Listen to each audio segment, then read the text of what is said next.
All right, hey everybody. This is Psycho Schmuck and Raider Bill. We're going to go over our house rule test game, and we want to cover a couple of things that we actually tested, which I started the other video series with what we were actually testing, but just to quickly summarize, and then we're going to talk about it, get kind of bounce it back and forth between the two of us about what we thought about how it went, and then what we intend to test on our 2.0. So if you haven't watched it yet, then maybe take a look at it and leave some comments. Let us know what you think. But we got a good test in. First, let's start by saying that we didn't completely finish the game. We have a 6-player game starting here tomorrow. So we knew we weren't going to get it all done. But we did feel like we had a pretty good test of the tech and the new house rules. So that's what we're going to talk about now. Right, yeah. So summarizing everything that we tested, we did the strategic bombers with no return fire, some specifics in there. If you want, you can probably go back and see the original video for the house rule test intro. But that's what this actual document here is, everything that we actually tested.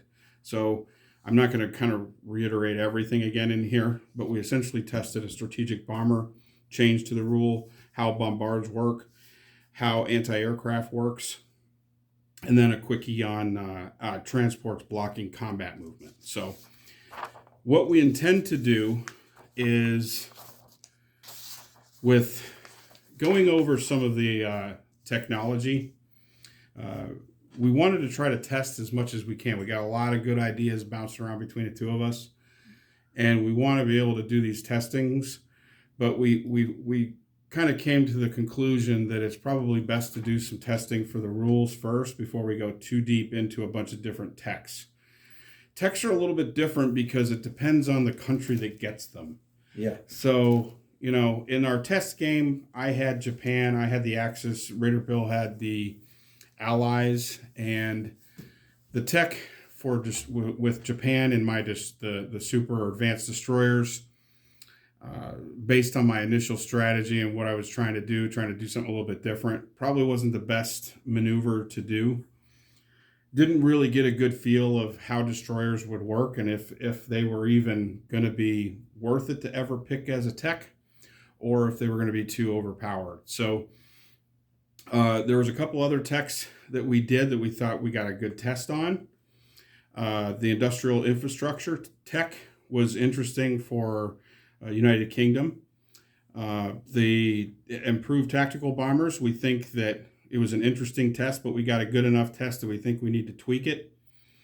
Advanced cruisers got a halfway decent test, but that kind of pointed us in the direction of perhaps changing how bombards work, which that overall pushed us back a step to get away from some of the tech options for now.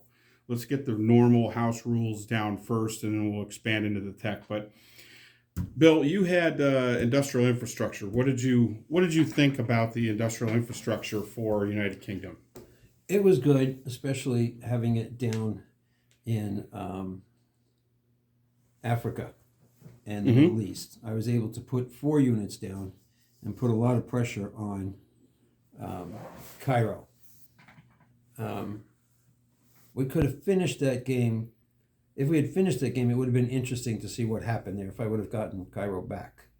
I don't know if I would have.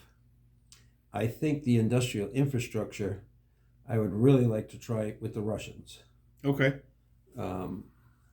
They have 3 minor factories, and be able to put 4 units per each minor factory would be good. And therefore, when you move that minor factory, instead of being able to just put down 2, you can put 3. Right. So that's, and then of course you can put 12 in Moscow, which could really help towards the end of the game when the Germans are coming at you full blast. Right. And the railing capabilities too. Yes, instead of railing you rail one extra per territory. So, for example, in Moscow, you can rail 4. You'd actually be able to rail 5 out of there with the industrial infrastructure upgrade. Right, right. That certainly would give Russia a lot more flexibility to get their troops moved all over to the front where it's needed the most. That's me stepping on the legs of the camera. No, we're just recording this on a little sailboat, and it's just rocking back and forth. I don't know. We're going to try where Tom's going to take the Allies, and I'm going to take the Axis. And with Germany and Russia, we're both going to take the heavy artillery. I don't know whether I didn't like the heavy artillery for the Russians or I didn't use it properly. So we'll see if Tom uses it properly, if it is a good tech for the Russians. Yeah, that's something that I think that goes hand in hand with what I had talked about, early on in this video, with certain techs may not be the best choice for certain countries. And there's another caveat to that is when you have a tech, sometimes you got to play it a little bit to figure out how best to use it. Yeah. And I didn't use escort destroyers much at all. I mean, I just was able for Japan. I could have been moving an infantry around all over the board, dropping them off in all the islands and stuff. And I just got myself caught up in Russia. If you watched any of that game. But I think that kind of goes the same thing with the heavy artillery. I did some weird stuff with Germany, and sometimes it's just trying to figure out how to utilize something in the best way. So we're only going to use the heavy artillery for the new test, which is a great segue to the heavy artillery for the Russians and the Germans. The other countries can choose from the standard tech, the standard BBR tech. Correct. So now, changes that we're going to make on the House Rules Test 2.0. One thing that we felt was everything up in here is pretty much the same. But the AA shots, we're going to not change the AA shots. Oh, that's down here. Not change the AA shots. This is all pretty much the same, right? The strategic bombers? Yes. The bombardments we're going to change. The offshore bombardment capability, casualties, will not return fire. Casualties are removed immediately. We're going to bump up, instead of the 2 at 1 or 3 at 1 or whatever it was, which, if you saw my move from Calcutta, I did not bring the cruiser over to the Middle East because I didn't want to move it away from the rest of my ships off of India just to get a 1 at 1 or 2 at 1, whatever it is that it fires. It was a long shot to get a hit, so I didn't do it. But we're going to change that now, where battleships now hit at 3, cruisers hit at 2, and we're going to add destroyers hit at 1. Super battleships will hit 1 at 3 and 1 at 2. Right, which typically it's been 1 at 4 and 1 at 2. Right. So we're keeping it 1 at 3, and keep in mind this is only for bombards. So the same BBR rules apply for. What about the cruisers? Battleships. There's no super cruisers here. No, okay. So battleships hit at 3, cruisers hit at 2, and destroyers hit at 1. Super battleships are 1 at 3 and 1 at 2. Yeah, just like what Bill said is if a lot of times it's a strategy game, so you're trying to figure out the best moves that you can make with the most units that you kind of count on to probably hit. There's always that factor in there that says you should hit with this, or you should win this battle based on the odds, and dice go the other way and you lose. That's always going to happen. You're not going to be able to take that away.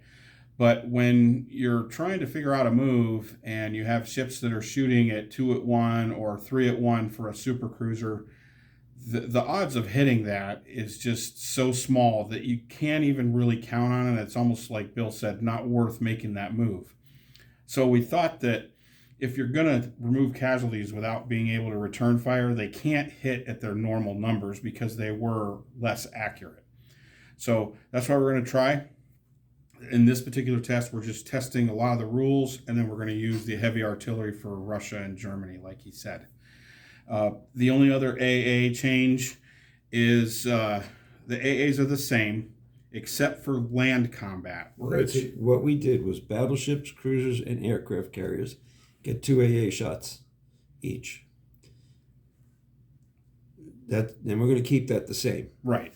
Both attackers and defenders get to shoot AA. That was fun. I enjoyed that. Yeah, I think that was good. But land AAs, we felt that, AA guns were devastating in World War II.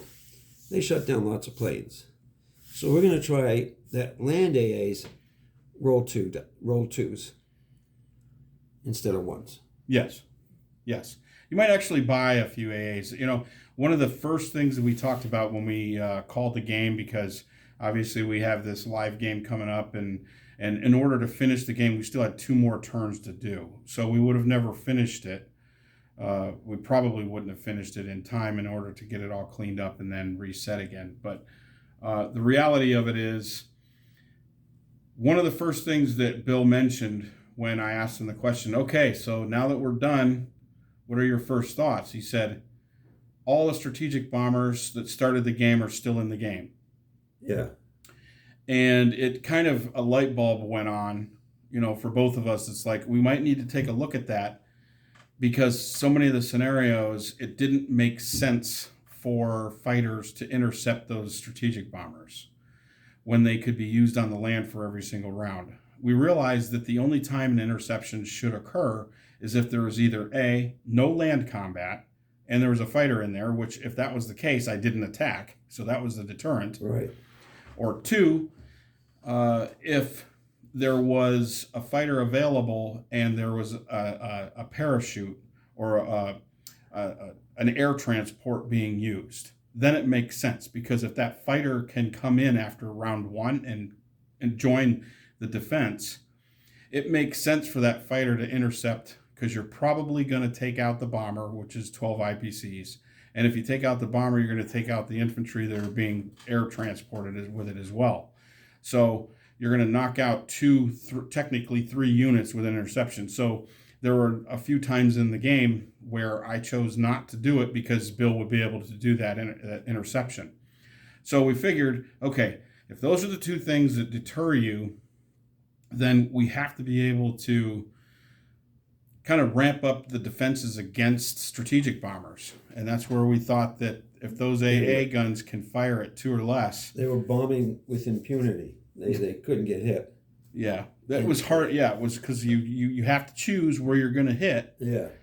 But I still absorbed a lot of AA shots with my bombers, with some of the places that I attacked, or I flew over, say, C-Zone 100 multiple times. Was cruisers. And they still hit at 1. Right, and they still hit at 1, but you have a handful of AA shots in a game, and still hitting at 1 is highly unlikely that you're going to get them. So we thought that if you're going to fire back with AA at 2 or less, somebody actually might buy a few more AA guns to scatter around to stop that strategic bombing. It's too costly to try to put fighters in every territory to try to intercept strategic bombings. But I didn't always hit, but there was always that, a lot of them big battles to peel off an infantry or 2 right out of the gates. Now, was helpful. So 1 bomber's coming in. We have 5 infantry. Russia has 5 infantry and 2 AA guns. Mm-hmm. And 1 bomber's coming in. Right. How many shots does it get? It gets 2 shots. 2 shots at 2. 2 at 2. That might make you think twice. That will absolutely make you think twice. I'm not doing that then. Yes. Right. I'm not doing that then. So, it becomes a little bit of pull on resources to decide, okay, how many AAs do I want to put? Or it might make you more strategically put them here and there. So, again, this is test 2.0, and it's just a couple minor tweaks on what we tested on test 1.0. And then once we kind of got this down, we have a few other ideas we might include in this test. excuse me, but we want to get the basic rules, the rules that are affecting everyone, not just tech. And then we'll maybe cross that bridge and start experimenting with the techs again.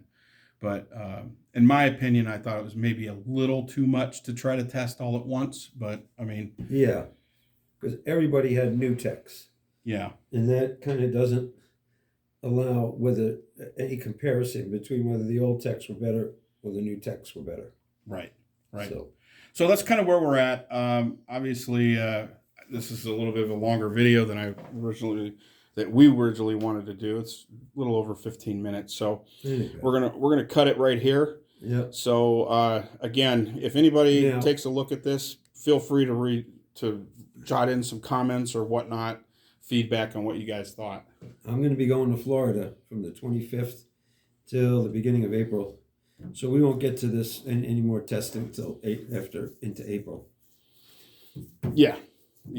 So Bill's gonna put his be a snowbird for a week Yeah. before he comes back up here to the Great White North. So, all right, take care, everybody. Thanks for listening. Take care. All right, bye-bye.